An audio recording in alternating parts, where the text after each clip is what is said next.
I have been wanting to get into some good story plot analysis for Baldur's Gate 3 for a while. And ladies and gents, now is the time to finally get started. There's a lot to go over, so I'm going to split all of the topics into a series so we don't end up with one long video. There will be many topics, about 7 or 8 by the time I'm done, and I'm probably going to try and drop one a week until it's finished. Before I get started, I just had a couple of updates to make. One, I'm now using the Brave browser, so feel free to tip me by clicking this little icon here if you feel so inclined. I also wanted to thank my Patreons for their continued support, and if any of you would like to support my channel as well, the link will flash on the screen, and the link is also going to be down below. I've been trying to get engaged with people more, sharing screenshots of my latest playthroughs, as well as upcoming plans for new videos. It's a great place to talk to me if I don't happen to see your comment here on one of my videos. So, with my shameless self-promotion out of the way, let's begin with what we know for sure. Or at least very close to certain. Now, a lot of this I've put together from clips that can be found all throughout the game. Some of the knowledge is inferred by what is said, but some of it is pretty direct. Now, first, we can all agree from the events of the opening that Lae'zel and Tav are already on the ship and infected with a tadpole before the ship arrives at Baldur's Gate. It then begins kidnapping more people, as several are shown being put into pods on the ship. Something very interesting that many might not have picked up on is the nod to the already dead mind flayers in the cinema itself, both at the beginning of the cinema here, and then again as the bodies begin entering the pods here. I'll get more into this later. For now, let's return to the opening and continue on with the chain of events. Then, the Gith riders open up a portal and give chase to the Nautiloid ship, interrupting its kidnapping spree and forcing it to teleport away to another destination. The Gith keep on the Nautiloid's tail, though, and are able to follow it. The Mind Flayer captain keeps trying to get away, though, eventually becoming desperate or unlucky enough to end up in the Hells. Once in control of Tav, you'll see Lae'zel again and realize that somehow your minds are connected.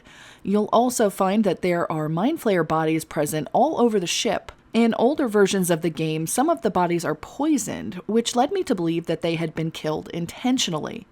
In patch 5, it seems they've been replaced with incinerated Mind Flayers instead. Maybe they thought that the initial clue was too obvious when paired with the knowledge of the already dead Mind Flayers in the cinema. It goes to show either way, though, that they were dead before the Gith attacked the ship. When you're first playing, it's very easy to assume they were killed during the dragon attack and perished in the fire, but that's definitely not the case. All we can say for sure is that something killed the other Mind Flayers. Whether it was treachery from within or without, there was something very wrong going on before the Gith even attacked, and yet it seemed that business was going on as usual up until that very point, which makes me very suspect of the remaining Mind Flayers as saboteurs. I mean, think about it. Wouldn't they want to at least collect the bodies of the fallen? Or go home to report whatever accident occurred? But they didn't. Instead, they decided to go to a major city and kidnap a ton of people? Which is just plain weird. Further into the ship, you'll run into Shadowheart, who has likely been held prisoner for at least a short while given her particular pod is protected with warding runes. In previous iterations of the game, you weren't able to rescue her from the pod, but in patch 5 you can now retrieve an Eldritch rune from a chest and release her. There is a short bit of dialogue here until eventually she retrieves an item from her pod and takes it with her. You can ask what it is, but she won't tell you.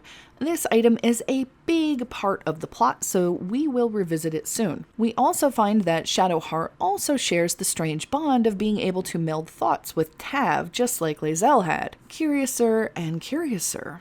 As you move forward to the helm, you'll see that Cambions and Imps are swarming the Mind Flayers.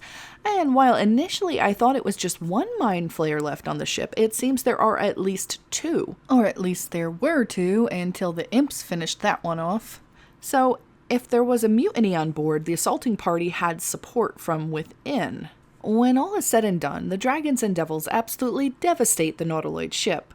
And when Tav makes it to the transponder, the ship teleports yet again to the familiar shores that the game takes place in. As the ship plummets to the ground, Tav is thrown from the Nautiloid, and while most would think they'd be a goner, some unknown force stops Tav from hitting the ground, and this is the official start of the game, where you have more questions than answers, but hopefully I can answer more of them as the series progresses. Now I'm going to jump ahead more, because there's no real need to hold your hand through the story past this point. Given everything that happens in the game, I can say the following with at least 90% certainty. 1. The tadpoles are being held dormant with Netherese magic, which not only keeps the victim from turning into a mind flayer, but also allows them the use of special mind control powers. They also have the ability to probe into the minds of others that have been afflicted with the tadpoles. Every member in your party has one of the tadpoles, and all of you were on the same ship. All of these things can be demonstrated throughout dialogue in the game. You can find out about the Netherese magic through a few sources, but most notably the conversation with the hag when she tries to remove the tadpole. The rest can be proven just by trying to use your Illithid wisdom power, or any other time you reach into a character's mind that also has the tadpole, like when you talk to one of your companions, or Priestess Gut, or heck, even the knoll on the Risen Road. 2. There is an entity or entities called the Absolute that has gathered many soldiers for an unknown cause. There are certain members among these soldiers called True Souls, with tadpoles similar to your own, but they are unaware of the tadpole's presence. They too have the same powers to probe into other minds. They do not have free will such as you and your companions do, though. The information about the True Souls is readily available, especially when you go to the Goblin Camp and talk to Priestess Gut. Halsin also provides more information when you talk to him in the prison. 3. There is likely a 2-part process to becoming a true soul, wherein first they are infected with a tadpole, and then they are taken to Moonrise Towers for completion. Halsin tells you he's been watching their goings-on for a while now and found that innocents go in, true souls come out. He says it has to be the source of the magic. In the dialogue, your character even has an option to say, "That must be where the ship was taking me before it crashed." Wink, wink. And we also know that the Absolute is controlling the lesser peons underneath the true souls with a magical brand. 4. The Absolute was in league with a faction of mind flayers in order to obtain the tadpoles needed to turn people into true souls. This is only a simplification. I'll go into this topic much deeper in a later video. But the fact remains that there's no way that they would have had those tadpoles to use in the first place if they didn't have some sort of willing mind flayer ally. And I think the mind flayer at the very beginning of the game was just one of those allies. 5. The Gith were chasing the Nautiloid ship because they were after a precious relic stolen from their queen, although it is unclear how they knew that the artifact was on that particular ship, since they don't seem to know its location later on when you speak to them in person. This very artifact is the same item that Shadowheart holds onto from the beginning of the game that she can be seen trying to open. The artifact, while benign up until this point in the game, has become more aware in Patch 5, going as far as to having desires, specifically to not be parted from the main character. It has been shown to protect the group from the overwhelming influence of the Absolute as well. 6.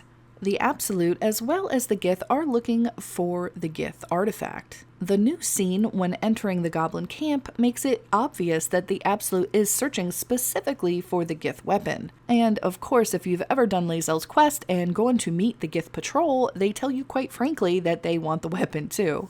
7. Shadowheart is a follower of Shar and was sent on a mission to retrieve the artifact. All of her original group members are now dead, and all she can remember is that she must get the relic to Baldur's Gate at any cost. When she gets there, her memories will be restored.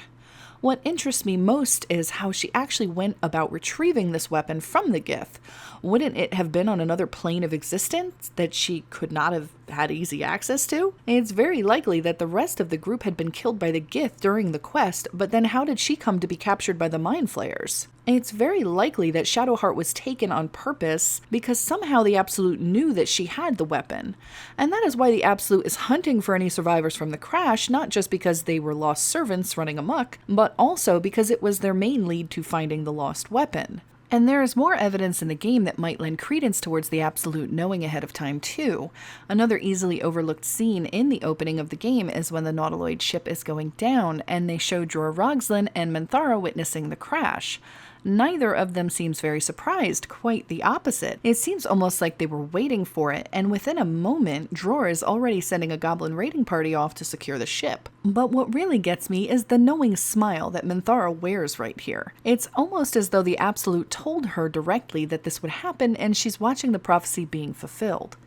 The only thing that confuses me here is that if the Mind Flayers knew for sure that she had the relic, why wouldn't they have taken it from her and kept it somewhere else for safekeeping? Maybe it's just an oversight, or maybe the entire mess of collecting her was an accident and they didn't find out that she had the weapon until after the Gith started chasing the vessel. That it was just a chance opportunity that slipped through the Absolute's fingers and now they want that weapon back. Okay. So this is feeling rambly by now, isn't it? Let's simplify it up for the sake of a conclusion. You and your companions are all taken by the Mind Flayer ship, headed to become true souls at Moonrise Towers. But instead of making it there, you're attacked by the Githyanki. The Gith are looking for the powerful weapon that Shadowheart has stolen from them. The artifact seems to have a mind of its own and does not want to part with Tav. It also actively protects the group of companions from the Absolute's influence. Two separate parties are searching for the relic, both the Gith and the Absolute and her chosen. While we still haven't narrowed down who or what exactly the Absolute is, that will be in another video, or what the connection between the Mind Flayers and the Absolute is, or even what the heck the Gith weapon is and how everyone seems to know about it and want it. I have so many thoughts on all of this as I've spent a lot of time considering the story and what was going on, but I'm going to have to restrain myself. The next video is going to be specifically about the Gith artifact. Now, I have already done my research, but it's certainly easy to let something slip, so if you have any insight to share with me about the weapon, I'm all ears. Leave your thoughts in the comments below, and if it's something I didn't already know, I'll even give you credit in the next video. Okay, hopefully I'll have the video up next week. Until next time, I'll see you guys later.